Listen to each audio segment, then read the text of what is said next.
Boa tarde. Hoje é dia 9 de abril de 2010 e antes de começar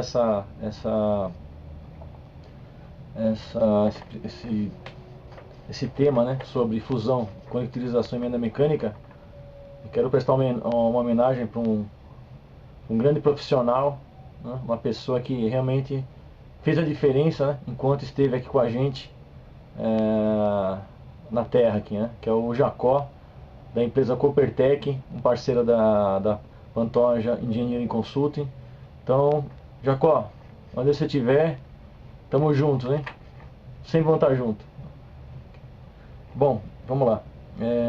Na verdade, o tema de hoje é um tema muito discutível nos mercados industriais, no mercado corporativo e no mercado industrial. O foco principal é o mercado industrial, né? Muitas pessoas falam que não, que rompeu o meu cabo óptico, a fusão é melhor do que a conectorização, e não conhece a emenda mecânica, e fica naquela coisa, o que é melhor, fusão, conectorização e emenda mecânica. Na verdade, todos os sistemas são excelentes, né? E até um colega outro dia me ligou e falou assim, Pantoja, mas o pessoal não aceita a conectorização, falam que é muito ruim. Na verdade, tudo baseado na norma, né, os parâmetros da norma. Se as empresas fabricantes desenvolverem uma emenda mecânica, uma conectorização dentro dos padrões reconhecidos pela norma, então todos são excelentes procedimentos. Depende da aplicação, né? Depende dos cálculos, né, para o dimensionamento desse link óptico, né? Se está dentro, se os cálculos, né, você pegando o manual do cabo óptico que você adquiriu, tem uma perda por quilômetro desse cabo, né? Você tem a perda do conector, você tem a perda do polimento, ou a perda da sua emenda mecânica, ou a perda da sua máquina de fusão.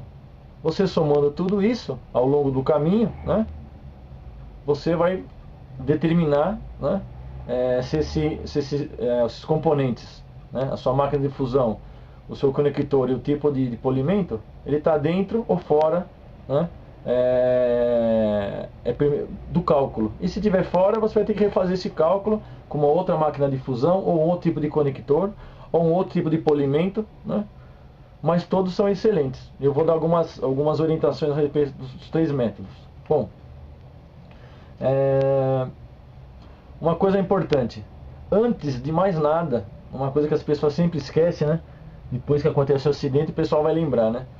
Você está lidando com cabo óptico, não? O que é importante, você rompeu o cabo, você vai ter que preparar o cabo para fazer uma emenda, ou uma conectorização, ou uma fusão.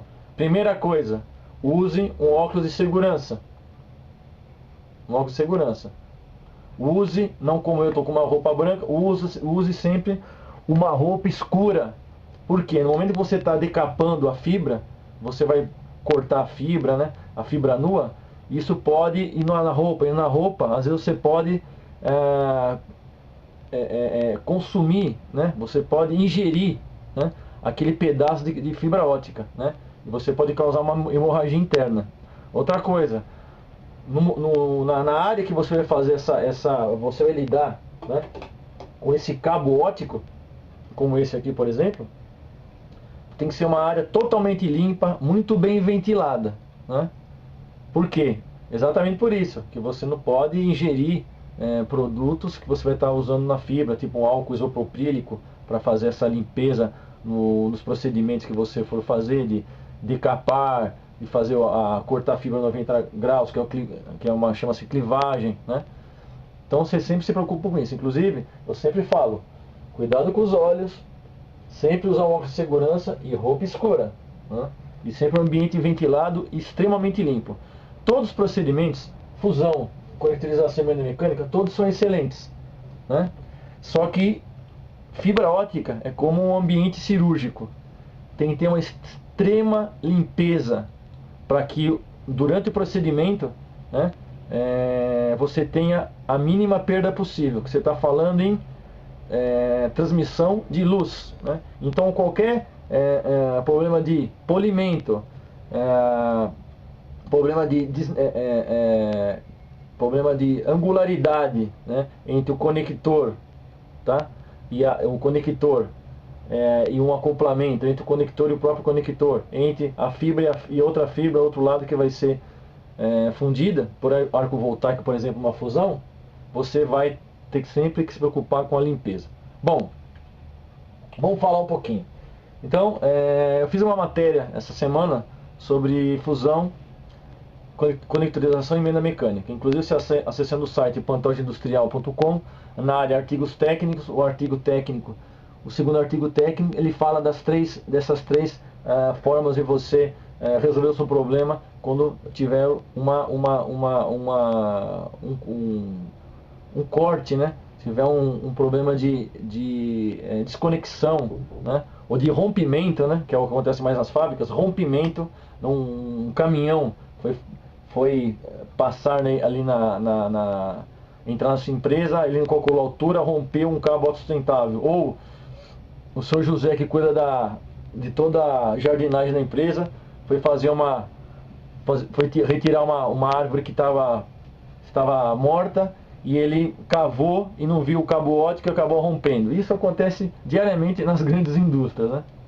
Bom, então o que eu vou iniciando falando sobre fusão? Bom, a fusão é um sistema, uma máquina, né? É um sistema que você funde a fibra através de arco voltaico, né?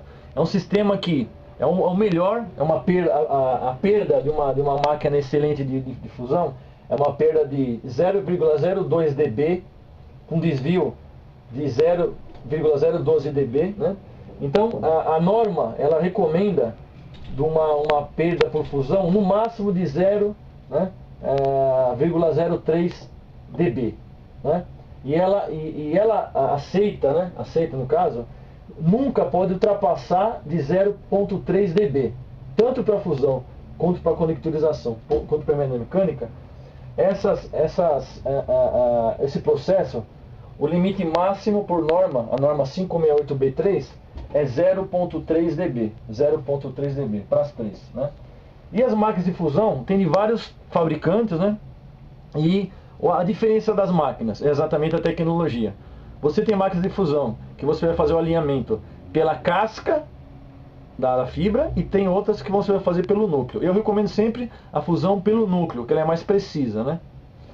E uma excelente máquina, ela vai dar uma perda de 0,01 dB ou 0,02 dB.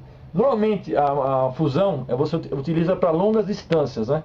Como a gente aprendeu, acima de 2 km são aplicações monomode ou single mode em inglês, né? Então você vai utilizar uma fusão, né, para longas distâncias. E a diferença de uma máquina de fusão é o seguinte: é uma máquina, o custo dela é muito alto. Então, dependendo da sua aplicação, normalmente as pessoas contratam empresas para fazer fusão e não tem uma máquina de fusão na empresa. É isso que eu recomendo, né?